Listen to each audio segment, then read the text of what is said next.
We're now moving to our policy section. And obviously advocating on behalf of the industry is a key activity that IATA undertakes. And leading that effort is our SVP and Deputy Director General, Mr. Conrad Clifford. And Conrad has been in that position for a couple of years now, I think.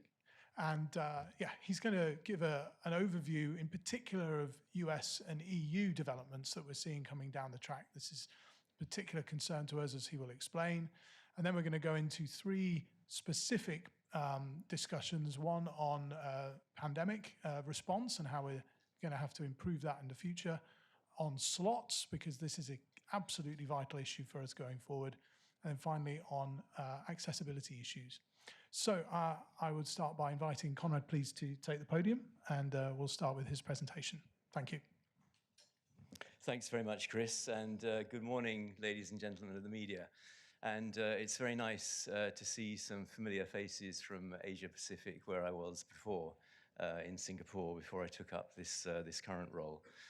In this role, as Chris was saying, I'm in charge of our advocacy efforts around the world and with governments and regulators around the world. I'm going to talk about developments in Europe and the USA. And I know quite a number of you are not from Europe and the USA, but these regions are particularly important because a lot of the regulation that we see introduced in Europe and USA gets copied or mirrored around the world. So it's important for us to be on top of what's going on in these two particular markets. You heard from Marie and Willie, our industry is in a fragile state, and we're coming out of pandemic, we're in a sort of recovery mode. It's more important than ever that we see good regulation around the world, and I'm going to be talking about what good regulation means through this short presentation.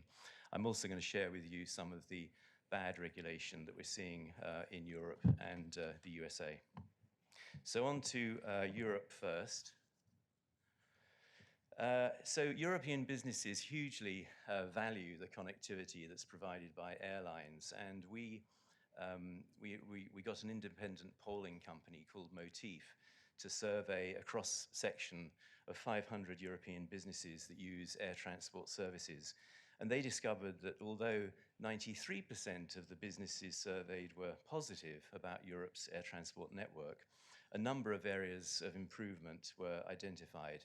And you have that list up here: reducing costs, improving, upgrading airport infrastructure, improving links between public transport and air networks, reducing delays, decarbonisation. These were the top three elements that businesses feel it's important for regulators to think about.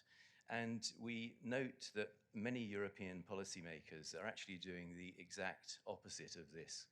They're introducing airport capacity caps, they're adding costs through taxation, they're failing to tackle delays by refusing to reform air traffic management.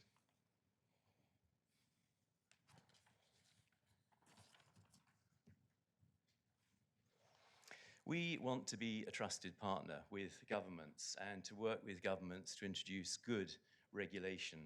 And where governments show good leadership, we want to support and back them. And Europe deserves credit for its leadership on decarbonisation.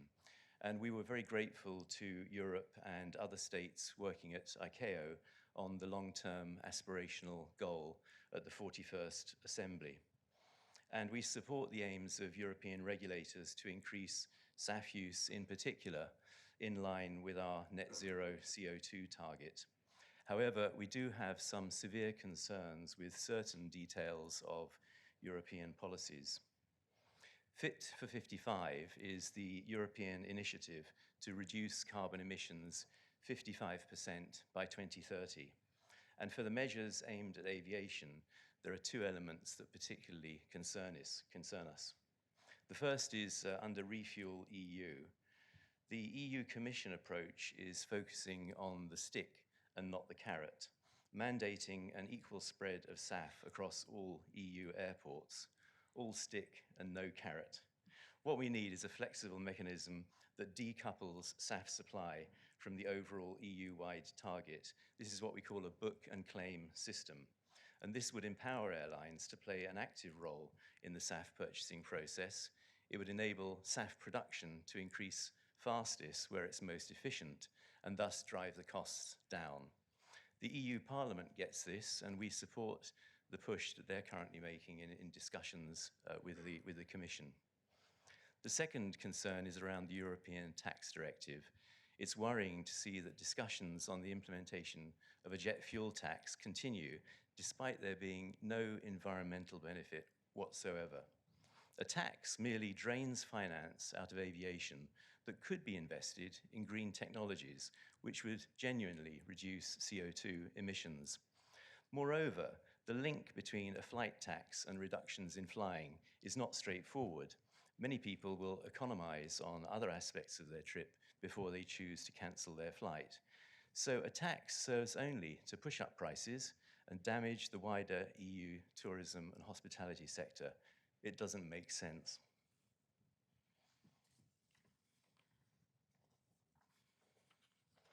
Reforming of air traffic management. This is a great example in Europe where good regulation, gets sidelined by politics. There's a clear positive outcome to reforming, 6 to 10% of CO2 savings. But in Europe, it's in the politically too difficult box because of vested interests in the form of powerful national ANSP providers. We want this dealt with, and we are aligned on decarbonisation. This isn't a matter of sovereignty, it's a matter for states working together. This needs to be regulated. The European Entry-Exit System, or EES, registers all third country nationals entering and leaving the Schengen area. It's the European version of USA's ESTA. Airlines are fully committed to the implementation of EES, but based on the status of implementation provided by several member states, we remain highly concerned about the entry into operations of EES in the current deadline. And therefore, we welcomed the latest steps taken by the EU to start with a progressive approach and delay the entry into operations into May 2023 or even later.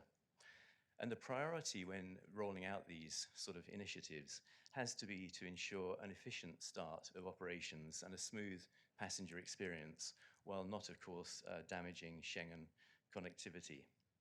We're totally in favour of this system. It will make it so much easier for people to travel to Europe, but we're against carriers having to pay for the equipment used and the security costs of controlling Schengen borders. That should be a job for government and immigration.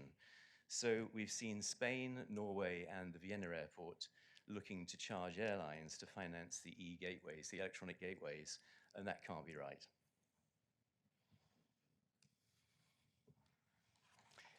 So now we come to Holland, and this is a country where the regulation is completely out of control. The reduction of aircraft movements at Schiphol from a limit of 500,000 to 440,000 to reduce noise and nitrogen oxides, or what we call NOx. This came without any warning or consultation. The government has reluctantly agreed to a consultation based on the ICAO balanced approach. But since the decision has already been taken, it's not clear what the consultation will achieve. And no assessment has been made of the economic and social damage the cuts will cause. And the government hasn't presented any up-to-date data to explain the benefits on NOx and noise. It's essential that the Dutch government start again with a proper consultation based on accurate data and with a full, balanced economic and environmental assessment. So that's the slots cut. Then, on 1st of January, the Dutch ticket tax will triple to 26.43 euros. And our economics team estimates that this will impact approximately 4.8 billion euros in GDP and cost 62,000 jobs. Needless to say, this will damage the dynamism of the Dutch economy and its international influence, which depends hugely on global air connectivity. And one example we're already seeing of the damage this has done is Conrad Airlines. So they've decided that they're going to expand now in Brussels and not Amsterdam. So if the government must raise an environmental tax, the money should be used directly to make aviation more sustainable. For example, investing directly in SAF. Finally, Schiphol's failure to deliver the declared capacity this summer led to sudden and arbitrary cuts in flights. And this highlighted a failing in the system where airlines were held accountable to recompense passengers for delays. Where delays are caused by the airport inability to deliver declared capacity, we need to see a regulation that holds airports responsible for EU 261 fines, and we didn't see that last summer at Schiphol. On to the UK. 2 years on from Brexit, and it appears that there is no tangible benefits for the aviation industry. And in fact, there's additional regulatory red tape, there are increased costs, immigration restrictions make it very difficult to hire manpower. But there are some real opportunities coming up. The UK will be diverging from EU regulations on slots and on passenger rights. On slots, we hope that the new regulations will align more closely with the worldwide airport slot guidelines, and UK now has the freedom to do this. On passenger rights as well, there is opportunity for the UK to set out a more flexible and responsible framework and the ability to develop a more clearly defined definition of things like extraordinary circumstances within the current EU 261 regulations. The UK should also increase its financial commitments to seed fund the establishment of SAF facilities in the UK. So far, this stands at just £165 million. The UK needs to push harder if it's going to stay globally competitive in the SAF race. And now the US. In the case of the US, we do feel they've got the right combination of policies in place to push production of SAF. The passing of the Inflation Reduction Act in the United States has allocated around $400 billion to the reduction of carbon emissions. Of course, that's across the whole transport sector. Particularly crucial to Net Zero 2050 is the inclusion of a SAF blender tax credit and a clean fuel production tax credit. These are good regulations and incentives. However, in some other regulatory areas, there's a lack of understanding shown by significant portions of Congress and regulations on some fundamental aspects of aviation, both technically and in terms of business practices. We have a significant issue with the DOT, the Department of Transport's refund notice of proposed rulemaking. This is a rule that defines when refunds or vouchers are due when there are changes and cancellations. It gives passengers non-expiring vouchers when they decide not to travel due to an emergency or if they self-diagnose with serious communicable disease. So DOT is essentially inviting passengers holding non-refundable tickets to call in sick when their plans change. These stipulations are an unnecessary intrusion on airlines' business practices, which wouldn't be tolerated by any other business. It stems from a misplaced belief, we think, that the plane will fly anyway and that a seat is a permanent asset that can be resold. And this is a fundamental misunderstanding. An airline seat is not like a TV that can be returned and sold again. It's a one-off perishable, like a ticket to see your favorite rock group. Once it's sold, it must be used or it expires. And rules such as this one that's being proposed add cost to everybody. So if airlines have to plan for a certain number of seats that could be redeemed at any time, this has a cost, and that shouldn't be surprising. When you reserve a hotel room or buy a train ticket or a theatre ticket, the non-refundable purchase is always cheaper than a refundable one.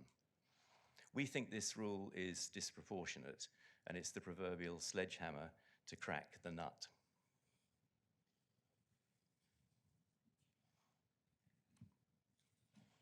We have a similar problem with another notice of proposed rulemaking, and this time it's to do with ancillaries.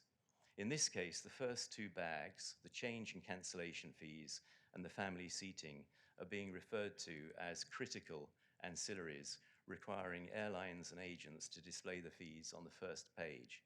The information must be dynamic and personalized to a passenger if they identify themselves. This proposed change would require fundamental changes in airline and agent distribution practices with little evidence that it would benefit customers. Airlines and IATA strongly oppose this as an unjustified intrusion in the airline business practices. Airlines have been unbundling since 2018.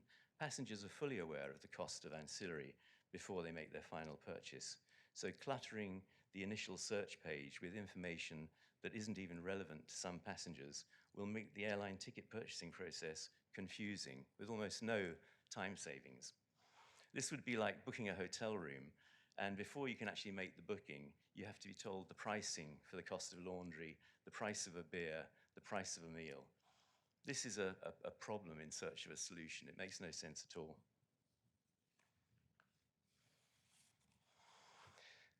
Of course, we support regulation. It provides certainty and standards which benefit everyone.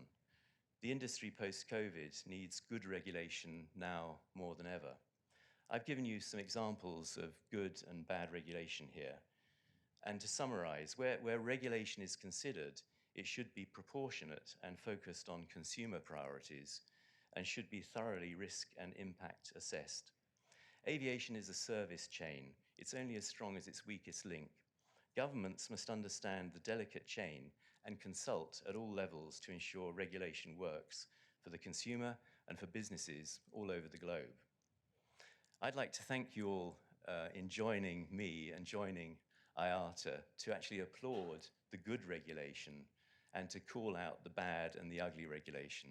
And I thank you all for playing that part, a very important part in our advocacy in terms of identifying good regulation and praising it and looking at bad regulation and making sure it gets changed. So thank you very much, everyone. Thank you very much, Conrad. Please come and have a seat, and we'll take some questions in the room. As usual, please identify yourself and your organisation. Who wants to go first? Yes, we'll take in the corner.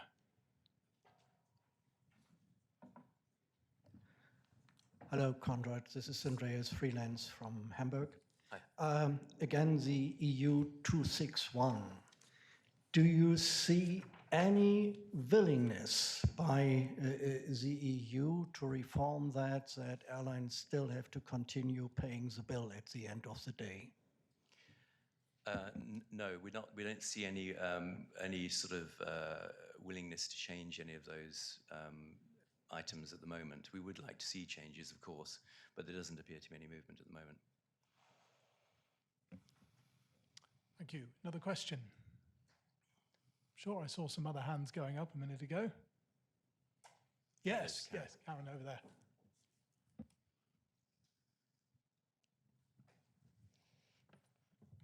Hi, Conrad. Karen Walker, ATW. I'll put you on the spot a little here. When the Biden administration came in the US and Buttigieg became Transport Secretary, for the most part he was pretty quiet for a long while, and his focus was on what it looked to me like things he knew about, roads and railways and stuff. Do you see with what you call bad regulation proposals in the US, is that being driven by the lawmakers in Congress who weren't doing this before the change in administration, or is this a change in the DOT policy? Yeah, it's a really good question. I would say, as far as we can see, it's actually it's a populist move. So it's lawmakers looking at what might be politically agreeable in terms of votes, and then introducing legislation on those subjects. So things like refunds, of course, everybody has an opinion on refunds.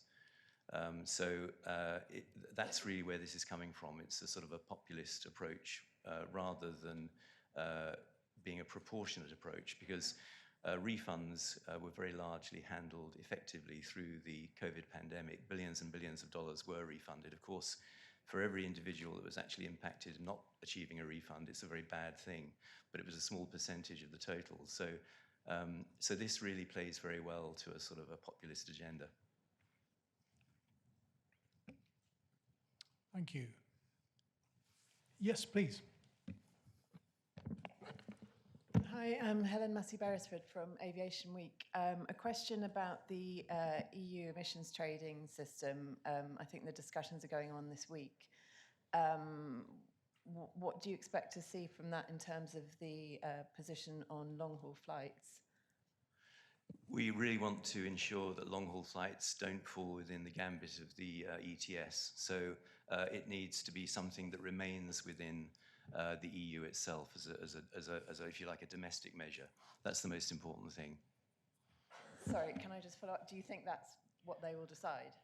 I hope they will. And when we reached agreement on the long-term aspirational goal, one element of that was agreement on CORSIA.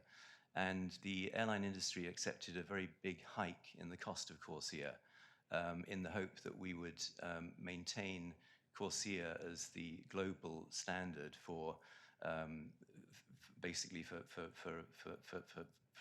this issue. I guess we're hoping that the EU will recognise that and they won't extend the ETS out any further. It would cause a lot of political problems for the EU as well, of course, because it would fly in the face of sort of international agreements. Thank you for your question. Yes, Chris, here in the front. You spoke about the Schiphol situation. Are you worried that maybe represents a slippery slope for aviation, you know, that could spark similar policies elsewhere, but tipping it on its head, is it not maybe worth seeing how that might play out? You know, if you're so confident that it's retrogressive for the Dutch economy, maybe it's better to demonstrate that and put it to bed. I think if the CEO of KLM were sitting here, they'd be going, you know, this is an incredibly expensive experiment to play, if that's what government wanted to do. I have no doubt at all it's going to play out badly if they stick to the current line, and it will have a very detrimental effect on all airlines, but particularly airlines based in Holland. And we really, the evidence is there. We don't need to do an experiment to see whether this actually does have a detrimental effect or not. It will have a detrimental effect. Thank you. Yes, Sally.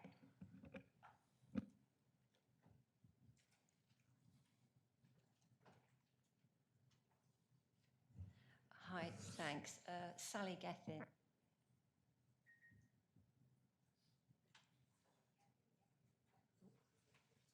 It was working and now it's not.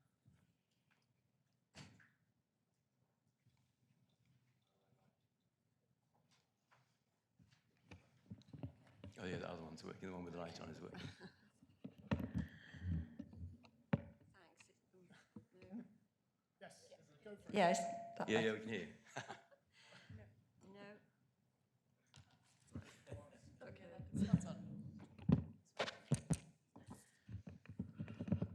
Okay, I wanted to ask about the difficult labour situation in Europe. So obviously we had the travel chaos in the summer, and there was a shortage of staff at that time at major airports. And now we are seeing more industrial action at Heathrow. There is going to be strikes by ground handlers in the run-up to Christmas. So does IATA get involved with disputes like that when it starts to have an impact on airline delays and connectivity as a whole across wider airline networks? We don't, thanks very much, Sally. We don't really, we don't get involved in sort of industrial negotiations at all. But obviously, if there's a wider problem that needs some sort of government action, then we would highlight that. So last summer, for quite a lot of airports, they didn't really pay attention to the amount of capacity in terms of passengers that was going to come back. And so they weren't really properly prepared when the airlines operated the capacity that they had said earlier in the year that they were going to operate. So we did highlight that fact, and thankfully in most cases airports actually brought their manpower levels up to cope in Europe. So So no. So if it's industrial issues, we don't get involved. But if it's sort of broader issues, we would bring those things to the attention of government. Thank you. Any other questions? Yes, sir, in the middle.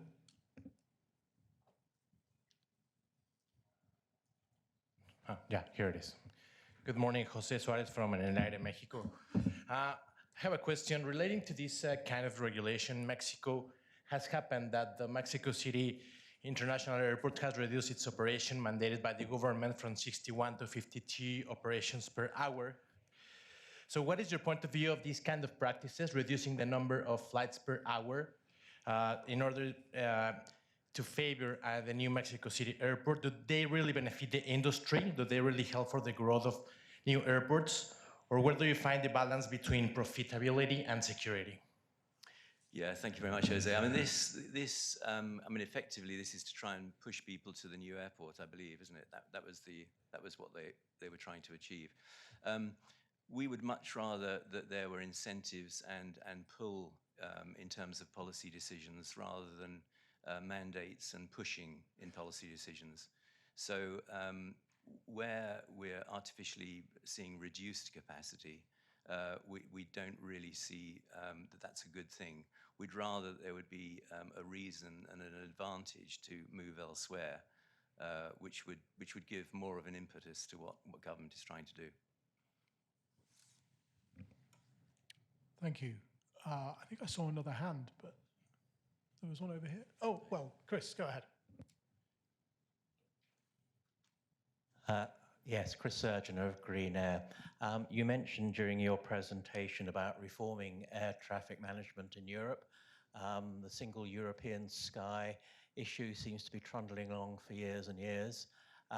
Is there any progress at all that you see? Well, yeah, thank you very much. We were hoping there would be, but I believe there was a meeting on Monday where they've effectively decided not to discuss this any further for the time being. So so the current presidency is Czechia. That'll be replaced by Sweden. We think that Spain, when Spain takes over the presidency after Sweden, Spain have been quite clear that they will revisit this whole topic. So I think it may be delayed for the time being, but it will certainly come back when Spain take over the presidency again. Thank you. Yes, Ollie at the back. Try and get this to work. Did that work? Oh, well done, mate. That works. Yeah, it's Oliver Gill from The Telegraph. Just picking up on the point around the ETS. Forgive me for the rather dumb question, but why is it that you feel it's wrong for long-haul flyers, long-haul carriers to participate in the ETS scheme? I was speaking to Michael O'Leary last week, and he was suggesting that that is simply a case of favouring the rich. Yeah. So it's not that at all. The issue is that if the European model is implemented, then what's to stop every bloc or every nation implementing the same thing? Aviation was pretty unique in coming up with CORSIA, the Carbon Offsetting Reduction Scheme for International Airlines, as a solution on a global basis. And the reason we did that was because we didn't want to see countries and regulators all over the world introducing their own version. And so what we've been at pains to point out to the Commission is please don't make this international, because if you do that, then the Americans, the Chinese, any government you care to name will start to think about their own version of it, and then we'll have a completely confusing and very expensive complexity within our business. So that's it. Thanks, Conrad. Yeah, just to clarify that, that it's not the case that international flights are not subject to an environmental mechanism. They most certainly are. It's just not the EU ETS. It's CORSIA. That's the internationally agreed, harmonised measure. So that's the thing to focus on. If you were to weaken CORSIA, which impacts everywhere in the world, just to get a slightly better, maybe better outcome with EU carriers, that's not going to be beneficial overall to environmental measures that have been taken globally. And there's been figures, I'm afraid I don't have them off the top of my head, but we can probably come back to this tomorrow in the environment sessions, which make it clear that the overall emission savings made by Corsia exceed anything that would come from even an extension of EU ETS. So it's a really important point. Thank you.